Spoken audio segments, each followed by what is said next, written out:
Hi guys, farm visit na naman tayo ngayon. Ito yung mga seedling guys na dadalhin natin. Ito ay galing lang sa buto.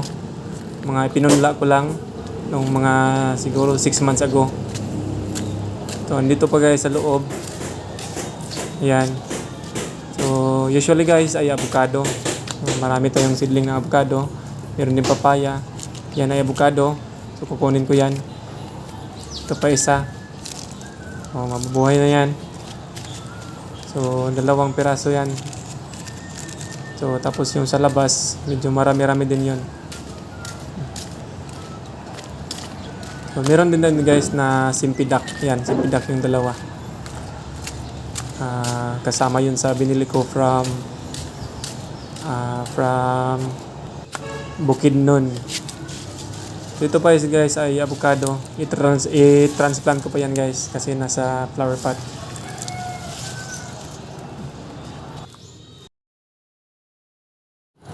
So ito guys, nakarating na kami sa bukid. Ayan si Auntie Kisa, nagpatulong ako sa kanya kasi medyo marami-rami itong itatanim namin. So ayan si GR. Hinakot niya yung mga seedlings natin. Meron din tayong dala guys na kawayan. Saka yung kawayan na iron bamboo. Ito yun guys yung pinakita kong pinalinisan ko, no? Lane weeding lang guys, ayan. May mga damo pa sa gitna, yung may puno lang, yung may tanim ang pinaputulan ko ng damo. Para protection din guys, para hindi mapigilan yung soil erosion. Tapos malamig pa rin ang paligid, lalo na kapag tag-init. May mga damo-damo pa sa gilid, so medyo makabigay siya ng pansilo. Ito yung guapol guys na itinanim natin last time. Ayan, buhay na siya. 2 yan, yun yung isa. 2 piraso ng guapol. Magtatanim tayo ngayon guys ng mga avocado at saka may mga langka. Usually avocado at saka langka. Itong bagamit natin bara. Nagsusuhulan ako guys ng pagtanim kasi hindi ko kayang ako na lang lahat dito magtanim. So ayan, 300 lang naman isang araw, marami na silang matanim. Ako naman doon ako sa kabila. Tatanim ko ngayon ito.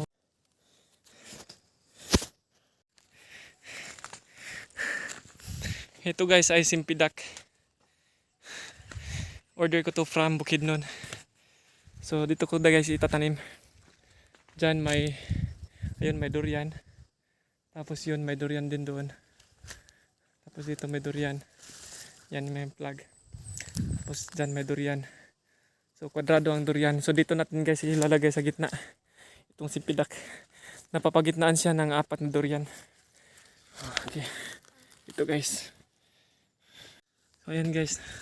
Natanggal ko na yung cellophane. Ito. Tapos i-press mo yan guys, idiin para hindi madaling mag-evaporate yung water.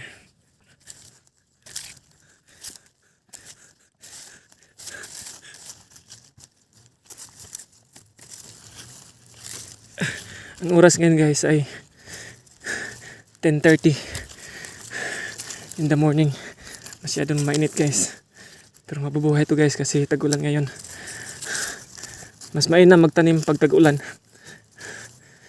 kasi may tubig yung pananim mo, tapos hindi sila mamamatay sa init. So ayan guys, natanim ko na. Yan yung simpidak. Tapos nilagyan ko ng usok, palatandaan na may tanim dyan, baka ma-sprayan o di kaya maputol. So at huwag kalimutan guys na lagyan ng mga pangsilong. Ayan, mga dahon ng saging, dahon ng puno, para malimigan sila guys, hindi mabigla sa init. Nagtanim din ako guys ng mga avocado. So ayan, medyo blurred yung picture kasi sa pawis yan guys. So ayan, ano din yan, avocado sa ibang site. Ito guys ay dahon ng laurel. Sa amin, tawag dito ay dahon ng paminta o pamintang dahon. Kasi may buto may butong paminta.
Ang oras guys ay 2:33 in the afternoon. So pauwi na sana kami guys. May nadaanan kaming hinog na langka, you know. Tamis guys. Medyo sira na yung 1/4 niya. Pero yung 3/4 very good pa yung quality. Matamis din naman. Tamis no? So yun guys, oh. So ito dati na tong puno. Iba yung mga bagong tanim natin. Pero di ko na pinaputol to. Kasi malaki na yan. Sayang. Ilang taon din siyang tumubo. Tapos puputulin lang, papalitan ng bago. So hinayaan ko na lang. Lahat ng prutas dito hinayaan ko na. Maliban sa marang kasi abot siguro ng 100 plus na puno ng marang. So kain tayo guys. Yan o. Good quality pa yan. Yan pa o kalahati. Ayun pa guys, oh. Hinog na rin yan. Isa. Yun, mahihinog na rin yun. Mga ilang araw. Ayun pa sa taas, oh. May dalawa.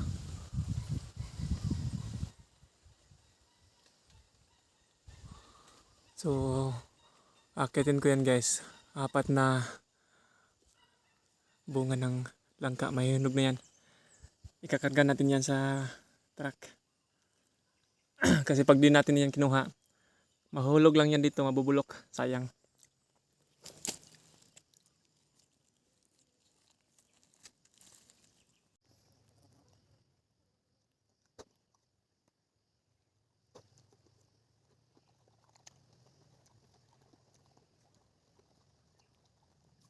Manok, manok.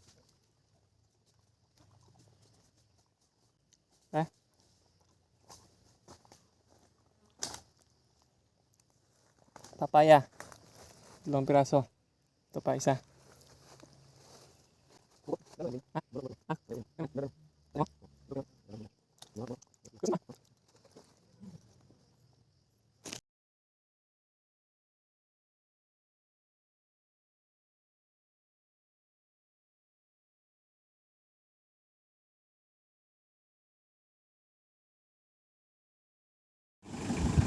Tingnan nyo to guys.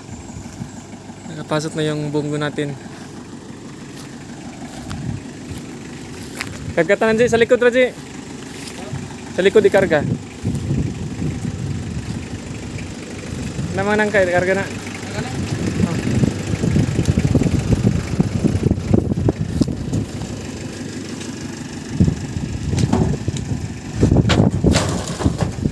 Oh.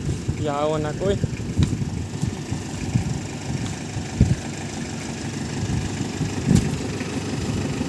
Gwapo na putsog si Lupin si. Ito lahat nakuha namin ng langka guys.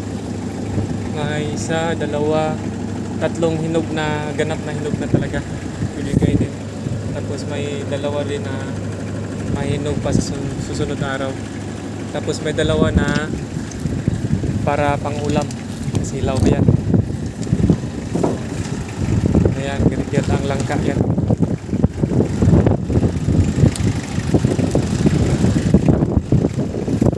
So, guys. Balang araw guys. Itong truck na to aabot doon sa ibaba. Doon sa baba guys. Doon. Kasi nakakapagod guys magbuhat ng mga langka, mabibigat na dulahin, mabibigat na produkto, langka, durian, balang araw, avocado. Napakabigat guys iakyat galing sa baba papunta dito sa taas.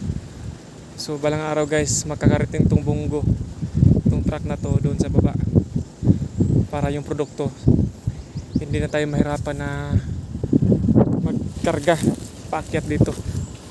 So dito dadaan guys ang itong sasakyan na to,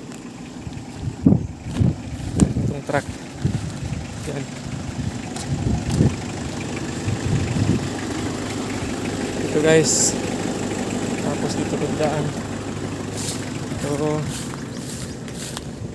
dito bababa yan. Gagawan ko to ng kalsada guys pababa, paikot doon sa baba.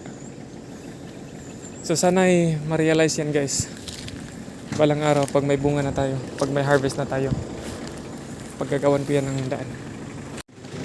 Ito nga pala yung hollow block guys.